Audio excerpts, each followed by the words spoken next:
The neon lights of Nexus Station's cantina flickered in rhythm with the hum of massive generators deep within the trading post.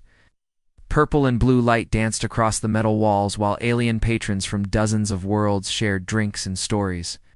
The air hung thick with the smell of exotic spices and recycled atmosphere. In the darkest corner booth, Belch hunched over his glass of fermented nectar. Zephyrian's insect-like form was a patchwork of old wounds and crude repairs. His once gleaming carapace now bore the dull scars of plasma burns. And where his right claw should have been, a mechanical replacement clicked softly against the table. The veteran's compound eyes stared into his drink as if searching for answers in its amber depths. The relative quiet shattered when a group of young Corvani mercenaries stumbled through the cantina entrance. Their scales shimmered with the arrogance of youth, and their voices carried the swagger of soldiers who had never truly been tested. They claimed the table next to Velthok's booth, their leader tossing a handful of credits onto the scarred surface. "Another round," the leader called out, his forked tongue flicking with amusement. "We're celebrating our new contract." His companions leaned in eagerly. "Tell us again about the human colonies," one hissed. "How much are the syndicate lords paying us to clear them out?" The leader's laugh was like breaking glass. "More than enough. Humans are nothing but soft-skinned mammals from some forgotten rock at the galaxy's edge. No natural weapons, no armor plating, no enhanced reflexes." He flexed his own razor-sharp claws. "The Galactic database lists them as Class 4 primitives. We could probably handle an entire colony with just our sidearms."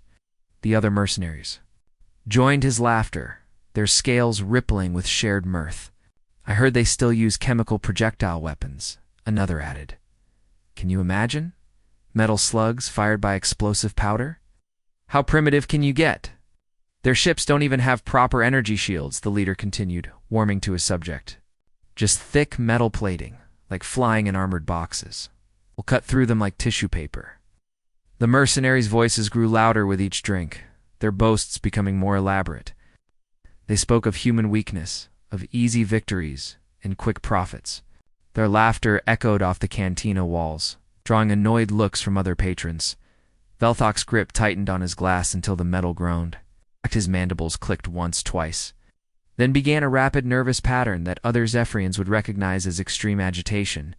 The compound eyes that had remained fixed on his drink slowly lifted to focus on the boastful mercenaries. Humans. The word came out like gravel grinding against stone. The Corvani leader turned, noticing the scarred veteran for the first time. "What did you say, Bug?" Velthok's mechanical claws scraped against the table's surface, leaving thin gouges in the metal. "I said humans." His voice carried decades of pain and something that might have been respect. "Talking about fighting humans."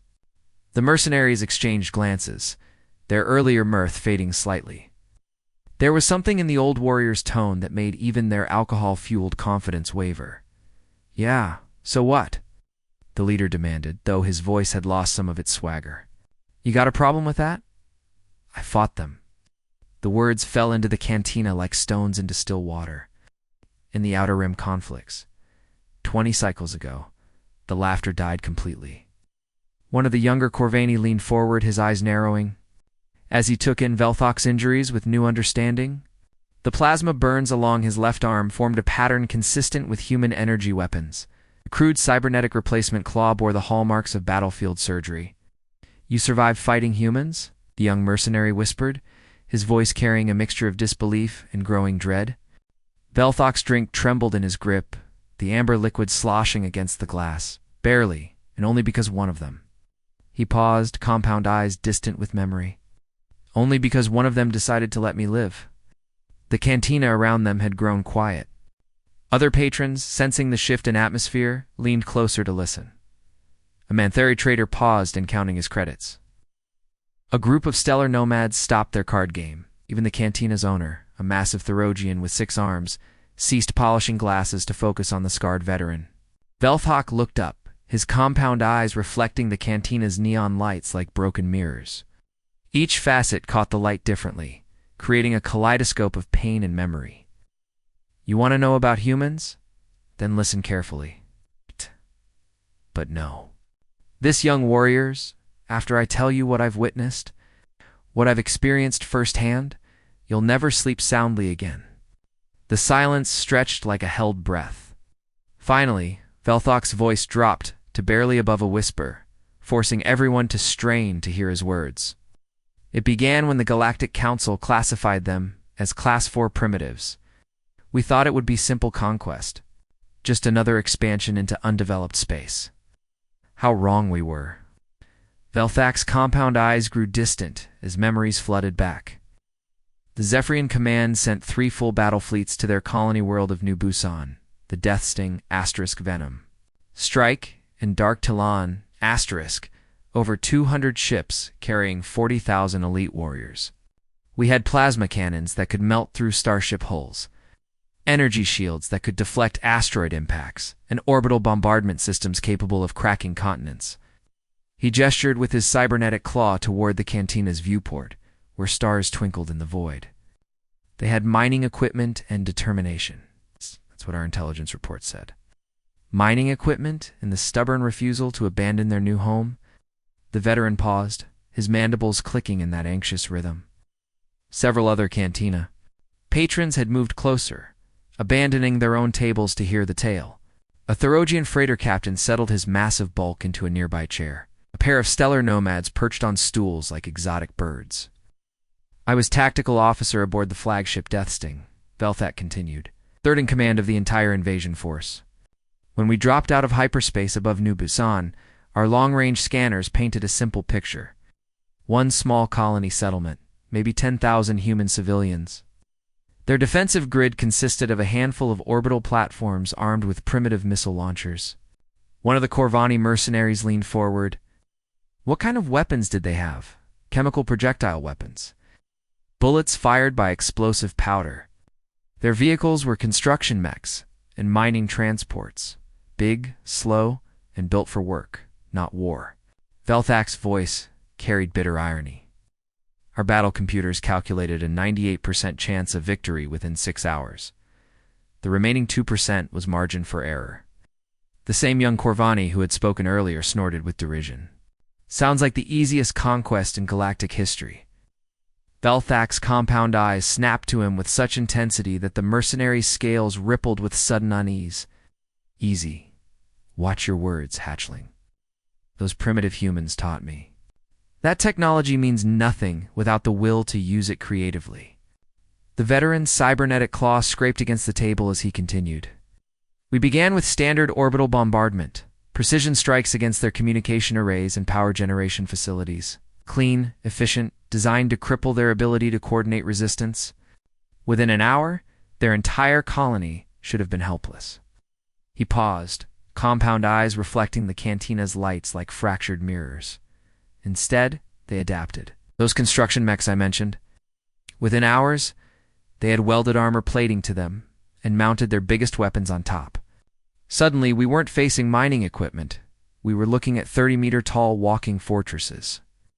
A Manthari trader gasped. "They converted civilian machinery into war machines?"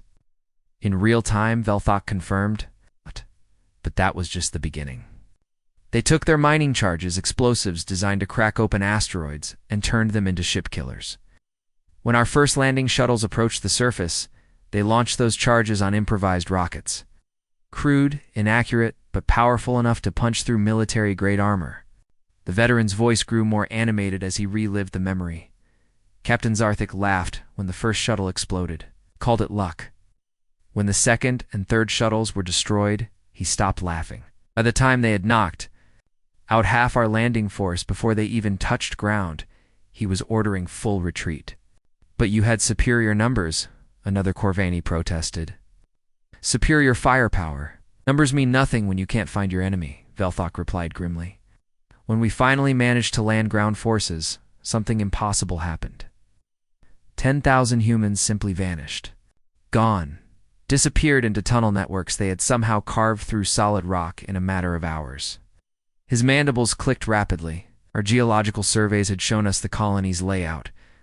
Surface structures, power conduits, water systems. What they didn't show us was the maze of passages the humans had dug beneath their settlement. Miles of interconnected tunnels, supply depots, and hidden bunkers. How did they dig so fast? The Thoragian captain rumbled, his voice like distant thunder. Later we learned they had used their mining equipment to hollow out defensive positions from the moment our ships appeared on their sensors. While we were conducting our civilized bombardment, giving them time to surrender, they were literally going underground. Velthak's voice dropped to barely above a whisper. But that wasn't the terrifying part. The terrifying part came when our wounded started coming back from the surface. The cantina fell completely silent. Even the background hum of life support systems seemed muted. The humans were treating them, Velthak said, his voice filled with wonder and horror, healing Zephyrian soldiers while still fighting us. Ow. Our medics reported casualties arriving with their wounds already cleaned and bandaged. Professional medical work. Some had been given pain medication that we didn't even recognize. His cybernetic claw clenched into a fist. There was one human medic, Kim Daeho. For 3 days straight, he moved through active battlefields, treating anyone who was hurt. Didn't matter if they were human or Zephyrian. If they were bleeding, he stopped the bleeding. If they were in pain, he eased their suffering, while his own people were fighting yours. One of the stellar nomads asked, her melodic voice filled with disbelief, while both sides were shooting at each other. Yes, he carried no weapons, wore no armor. Just medical supplies and the absolute conviction that every life was worth saving. Velthak's compound eyes seemed to focus on something beyond the cantina walls. On the second day, one of our snipers had him in perfect targeting position. Clear shot, no obstacles. The sniper's finger was on the trigger when Kim Daeho knelt, down next to a wounded Zephyrian scout. The veteran paused, letting the image sink in. The sniper watched through his scope as this human medic spent 20 minutes treating our soldiers' plasma burns. Watched him share his own water ration, because our scout was dehydrated. Watched him inject precious human medical supplies into an enemy warrior. What happened? The young Corvani whispered.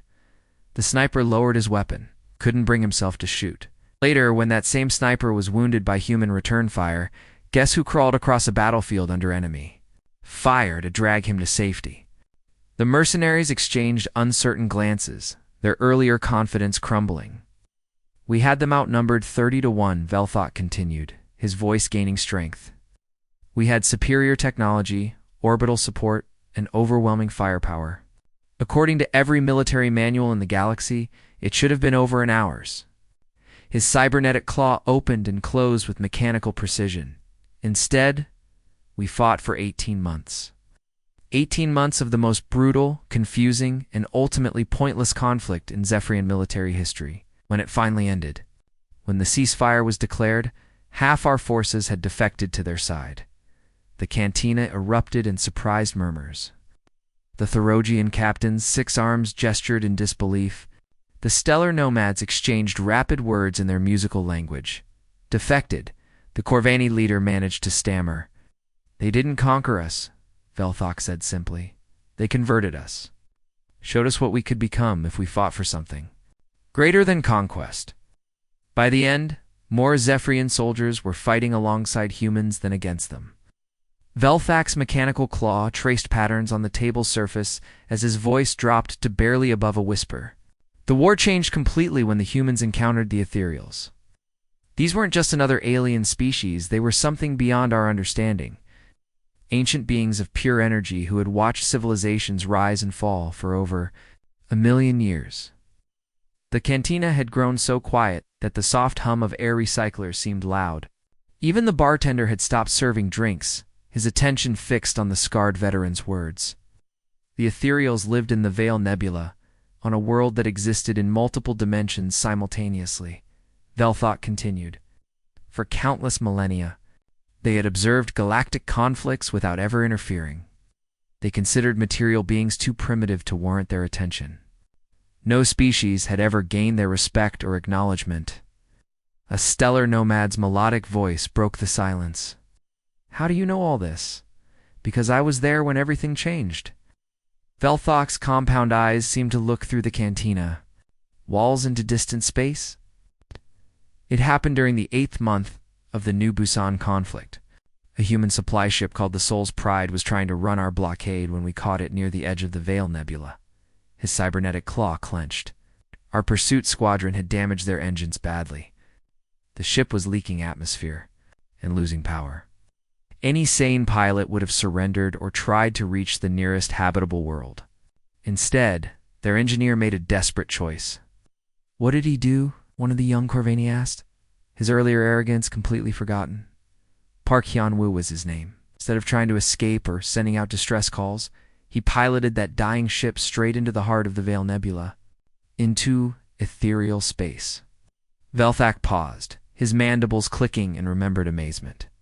We couldn't follow. Our ship's systems went haywire the moment we entered the nebula's outer edge. But we monitored his transmission right up until he disappeared. Therosian captain leaned forward, his massive form blocking out the cantina's lights. The ethereals destroyed him. That's what we assumed. The nebula went completely silent for 3 days. Our long-range sensors detected nothing. No energy signatures, no debris, nothing. Althak's voice took on an almost mystical quality. Then, on the 4th day, something impossible happened. He gestured toward the viewport, where stars glittered in the void. The Soul's Pride emerged from the nebula. But it wasn't the same ship anymore. It glowed with an inner light that hurt to look at directly. Our sensors couldn't get accurate readings. The ship seemed to exist in multiple dimensions at once. What had happened to the engineer? A Man-3 trader whispered. Park Hyun-woo had crash-landed on the ethereal sanctuary world.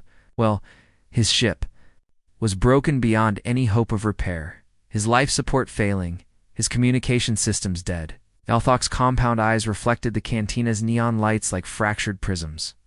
But instead of begging for rescue or trying to hide from beings of unimaginable power, he did something that changed the course of galactic history. The veteran paused, seeming to gather his thoughts. He offered to help them. Confused murmurs rippled through the gathered patrons. The Corvani leader shook his head. Help them? How could a primitive human help beings of pure energy? Their quantum resonance chambers were failing, Velthak explained. Ancient technology that maintained the dimensional barriers keeping their world stable. Ethereals had been trying to repair the damage for centuries, but their purely energy-based nature made it difficult to work with physical components. His cybernetic claw scraped against the table. Park Hyun-woo spent his first week on their world studying the chambers. Not trying to understand how they worked, that was beyond any material being's comprehension. Instead, he focused on the mechanical connections, the physical interfaces where energy met matter, and the ethereals allowed this. Stellar nomad. Asked in disbelief, they were curious. In a million years of observing material beings, they had never encountered one who approached the unknown with wonder instead of fear. Velthak's voice carried a note of admiration. Most species, when faced with incomprehensible technology, either worship it or try to destroy it. Humans do something different. They try to understand how they can help. Veterans compound. Eyes grew distant. Park Hyun-woo spent 6 months on that impossible world. The ethereals taught him energy manipulation techniques that shouldn't work for material beings. In return, he showed them human engineering principles, the art of making simple solutions work in complex situations. What kind of technology did they create? The young Corvani breathed. Velthak's voice cracked with emotion. Hybrid systems that defied every law of physics we understood. Ships that could phase through solid matter like it was empty space. Weapons that adapted to their targets in real time, learning from each engagement. Energy shields that grew stronger when attacked instead of weaker. He stood slowly, pacing to the cantina's viewport. Against the backdrop of stars, his scarred form looked small and broken. I watched from the bridge of the Death Sting as the first human ethereal hybrid ship approached our battle line. Our tactical computers couldn't lock onto it. The ship seemed to exist in multiple dimensions simultaneously. Oh. The cantina patrons hung on every word as Velthak continued. We opened fire with everything we had. Plasma cannons, particle beams, quantum torpedoes. Our weapons passed right through the ship like it was made of light and shadow. It was invincible, the Therosian captain rumbled. Worse than invincible. Velthak turned back to face the gathering. The ship returned fire with weapons that seemed to learn from our defenses. Our shields were designed to deflect energy attacks, so their weapons became kinetic. When we adapted our shields to handle physical impacts, their weapons shifted to dimensional distortion effects. His mandibles clicked in rapid succession. But the most terrifying part wasn't their technology, it was their behavior. Even while dismantling our fleets piece by piece, they kept broadcasting surrender terms, reasonable terms. They offered safe passage for any ship that wanted to withdraw, medical aid for our wounded, food and supplies for our stranded personnel. They were negotiating while destroying you? One of the Corvani asked in amazement. Park Hyun-woo himself was on the communication channel, Velthak said, his voice barely audible. Speaking perfect Zephyrian, which he had apparently learned during his time with the Ethereals. He apologized for the necessity of combat. Actually apologized. Said he hoped we could find a peaceful resolution before more lives were lost. Veteran's cybernetic claw opened and closed rhythmically. I was monitoring our fleet communications when the first ship accepted their surrender terms. Captain Velkara of the Stinger had taken heavy damage and was losing life support. The human ethereal ship immediately dispatched repair drones, not to capture the Stinger, but to fix her environmental systems. They repaired enemy ships. They treated us like beings worth saving instead of obstacles to be destroyed. Velthak's compound eyes seemed to glow with inner fire. Within ours, 3 more ships had accepted surrender terms. Not because they were defeated, but because they couldn't understand why anyone would show such mercy to their enemies. He returned to his seat, settling his scarred form into the booth. The battle lasted 6 days. By the end, the humans had completely dismantled our offensive capability without killing a single Zephyrian.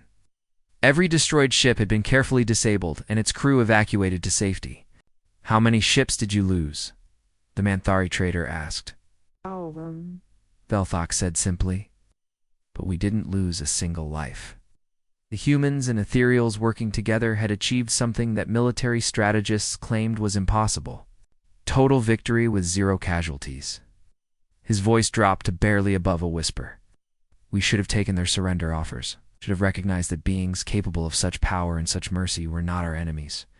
But pride and military doctrine demanded we continue fighting. The cantina fell silent as the implications sank in. Finally, the young Corvani, who had been most skeptical, spoke up. What happened next? Velthak's compound eyes reflected the cantina's lights like broken mirrors. Next came the siege that broke the Zephyrian Empire forever, and taught us that humans don't just win wars, they transform everyone involved in them. Velthak's compound eyes grew distant as painful memories surfaced. The siege of Zephyr Prime lasted for long years. For years that changed everything. We thought we knew about war, about ourselves, about what it means to be civilized beings in this galaxy. He shifted in his seat, the cybernetic claw clicking against the table's surface. By the time the human coalition reached our homeworld, they had accomplished something that military historians said was impossible. 6 different alien species fighting together as equals, not conquered vassals or hired mercenaries, but true allies. The Therogian captain's 6 arms gestured in disbelief. 6 species. Working together, ethereals provided their dimensional technology. The Korathi brought their bioengineering expertise. The Manthari contributed their economic networks. The stellar nomads offered their navigation knowledge. The Threxians shared their defensive systems. Velthak paused, his mandibles clicking slowly. And somehow, the humans had convinced them all that this war was worth fighting. It's not for conquest or resources, but for principles. A young Corvani leaned forward. What principles could possibly unite such different species? The right of all? Beings to choose their own destiny. It's the idea that might doesn't make right. The belief that even enemies deserve mercy.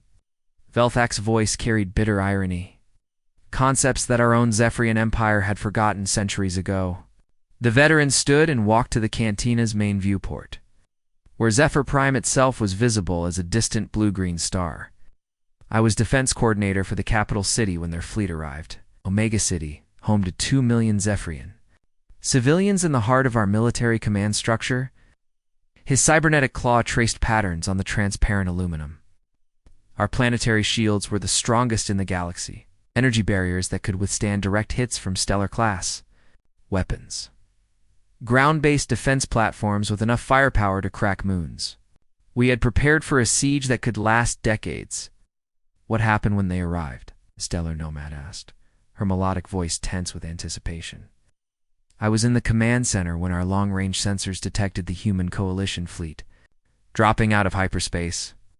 300 ships of mixed design, human engineering enhanced with alien technology. Belthok's compound eyes reflected the starlight. We powered up every weapon, charged every shield, prepared for the orbital bombardment that would begin the siege. He turned back to face the gathering, his scarred carapace catching the cantina's neon lights. Instead of weapons fire, they dropped supply pods. The cantina fell silent. Several patrons exchanged confused glances. Supply pods, the Mantheri trader repeated. What kind of supplies? Medical equipment, food concentrates, water purification systems, portable power generators. Velthok's voice grew thick with emotion. They were preparing to fight our military, while keeping our civilians alive and healthy. His mandibles clicked in rapid succession. I watched from the command center as hundreds of supply pods descended through our atmosphere. Our defense systems could have shot them down icily, but we didn't. We couldn't understand what kind of enemy sends aid before sending attacks. The veteran returned to his seat, settling heavily into the booth. The coalition fleet took up position just outside our weapons range and began broadcasting on all frequencies. It's not demands for surrender or threats of destruction. Humanitarian messages. What did they say? One of the young Korvani whispered. Their fleet commander was Admiral Lee Sujin, a human woman who spoke 17 different alien languages fluently. Velthok's compound eyes seemed to focus on something beyond the cantina walls. Every morning at 0800 Standard Time, her voice filled our communication channels. He paused, seeming to hear those broadcasts again. She would apologize for the inconvenience of war. Actually apologize, said she regretted that political differences had led to military conflict. Promised that coalition forces would make every effort to minimize civilian casualties. The Therogian captain rumbled deep in his throat. She was trying to demoralize your forces. No, Velthok said firmly. She was trying to save lives. Every broadcast included detailed evacuation procedures for non-combatants, safe passage guarantees for civilian transports, coordinates for neutral zones where families could wait out the conflict. His cybernetic claw clenched into a fist. Our own government had never shown such concern for civilian welfare. During the resource wars with the Karathi Syndicate, our military had used civilian settlements as shields. When the Mantheri threatened our outer colonies, our leaders had abandoned them rather than risk valuable military assets. But the humans were different? A stellar nomad asked. Completely different. On the third day of the siege, a massive solar flare disrupted our planetary power grid. Half the city lost electricity, including several hospitals and schools. Velthak's voice cracked. Before our own emergency services could respond, human shuttles were requesting permission to provide emergency power generators. The cantina. Patrons leaned closer as he continued. I was in the command center when the request came through. Our generals were debating whether it was some kind of trick when Admiral Lee Sujin herself appeared on the main screen. What did she say? She said that civilian suffering was not acceptable regardless of military objectives. Said her engineers had portable fusion reactors that could power the affected areas until our grid was repaired. Velthok's mandibles clicked slowly. She offered to send them down under medical neutral status, completely unarmed, with full telemetry available to our forces. His compound eyes reflected painful memories. Half our command staff wanted to refuse out of pride. The other half recognized that accepting would save thousands of civilian lives. While they were arguing, Admiral Lee took the decision out of our hands. How she sent the power generators anyway? Dropped them right next to the hospitals with instructions in perfect Zephyrian on how to install and operate them. Voice dropped to, barely above a whisper. When our security forces moved to intercept, They found human engineers already working alongside our own technicians to restore power to the children's hospital. The veterans stood again, pacing restlessly around the booth. That was the moment I began to understand what we were really fighting. It's not conquerors or destroyers, but beings who genuinely believed that every life had value, even enemy lives. The young Corvani asked. Especially enemy lives, because they saw potential friends instead of permanent enemies. Velthak's cybernetic claw gestured toward the viewport. For 4 years, this pattern continued. The coalition forces would tighten their siege ring while simultaneously providing humanitarian aid.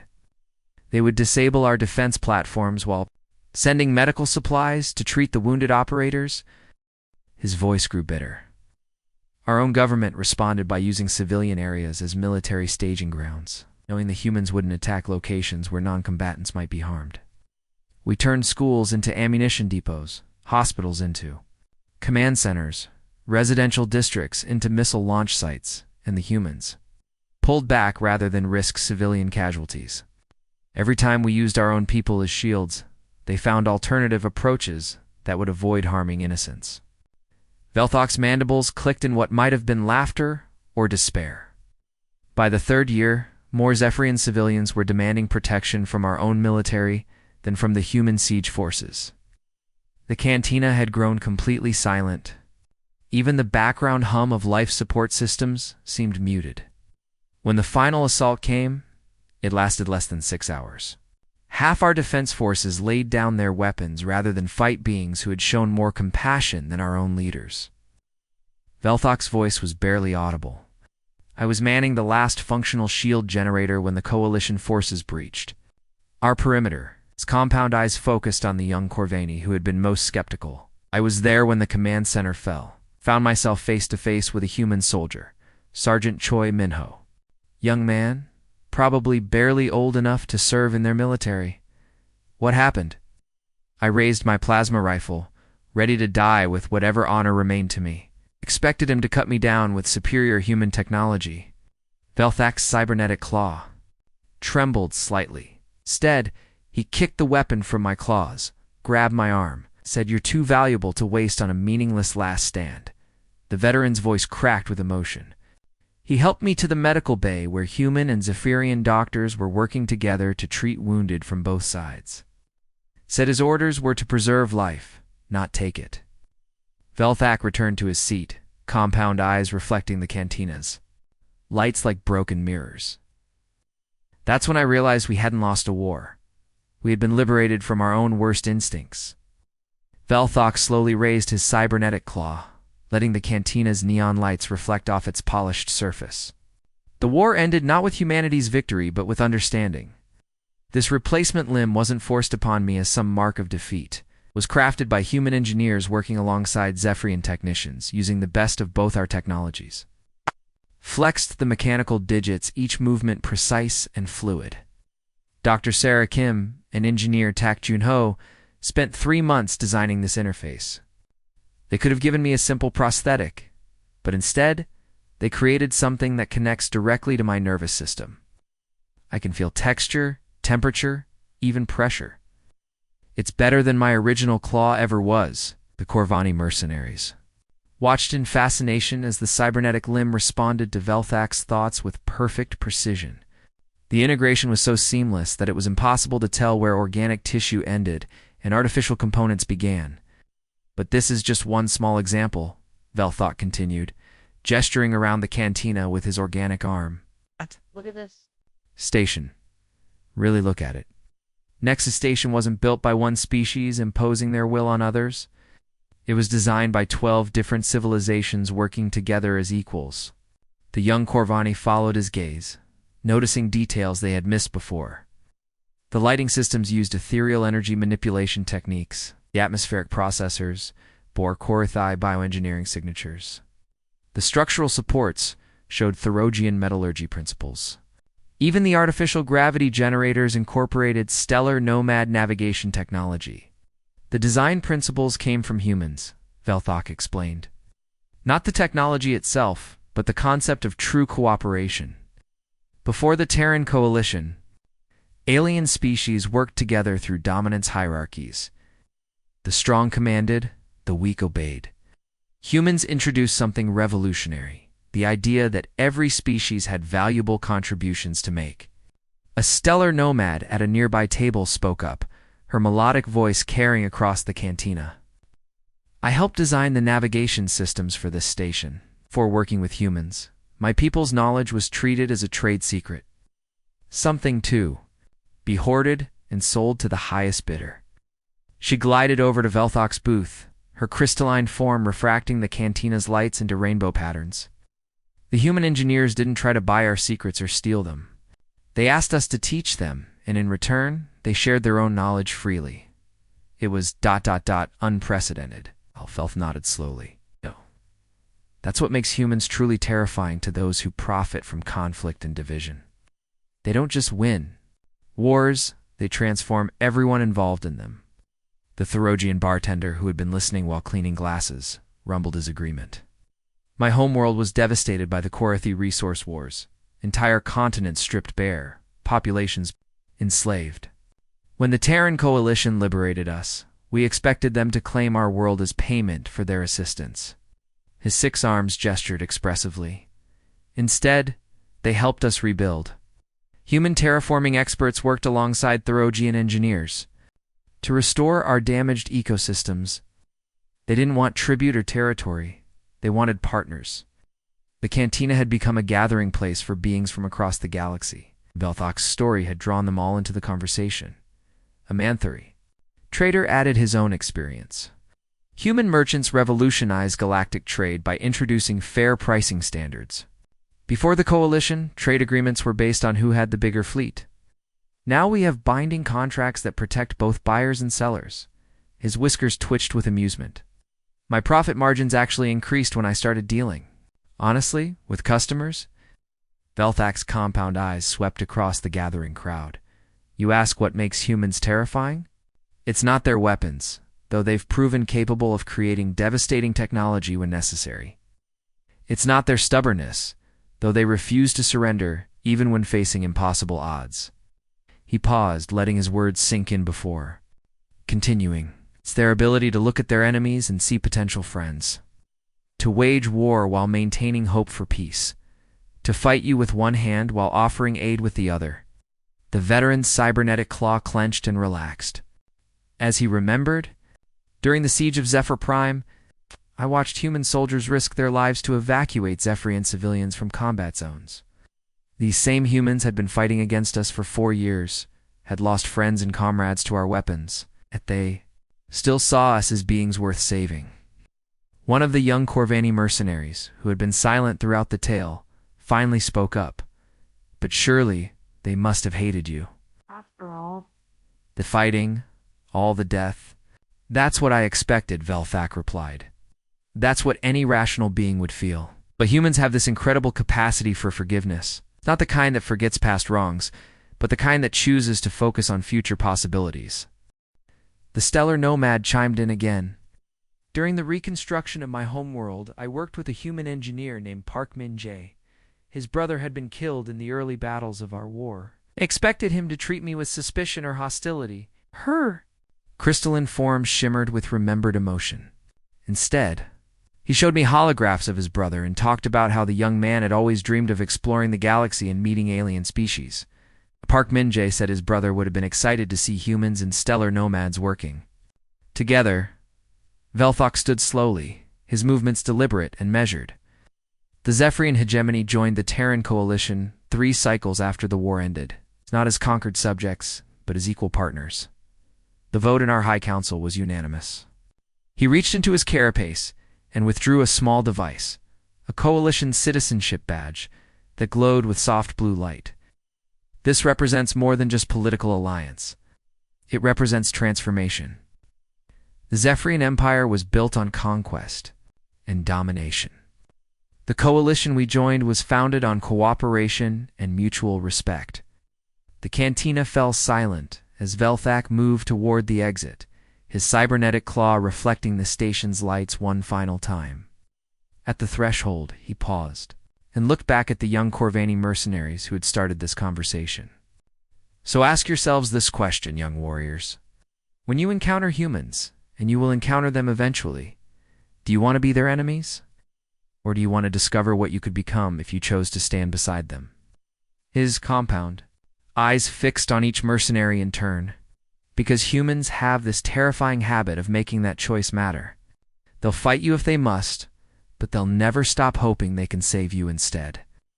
The veteran disappeared into the station's corridors, leaving behind only the soft hum of life support systems and the weight of his words. The cantina remained, quiet for long moments, each patron lost in their own thoughts. Finally, the leader of the Corvani mercenaries broke the silence. Do you think he was telling the truth? All of it. His youngest companion stared at the entrance where Velthok had vanished. Look around this station. Look at all these different species working together. Look at the Zephyrian serving drinks alongside the Thurogian. Look at the Stellar Nomad and Mantheri playing cards together. The young Corvani's scales rippled with uncertainty. If he was lying, then how do you explain all this cooperation? How do you explain a Zephyrian war veteran carrying a coalition citizenship badge? The mercenary leader's voice dropped to barely above a whisper. Then we're already fighting on the wrong side, aren't we? As the station's night cycle began, the cantina's lights dimmed to a soft amber glow. But the mercenaries remained at their table, each grappling with a terrifying new possibility that everything they thought they knew about power, about war, about what it meant to be strong, might be completely wrong. In the distance, the stars continued their eternal dance, and somewhere among them, humans were probably turning enemies into friends, one impossible act of kindness at a time. The cantina slowly returned to its normal rhythm, but the story would spread. From trader to merchant, from mercenary to soldier, from world to world across the galaxy. And with each telling, more beings would face the same choice that Velthak had made years ago, whether to fear humans or to hope alongside them. The end.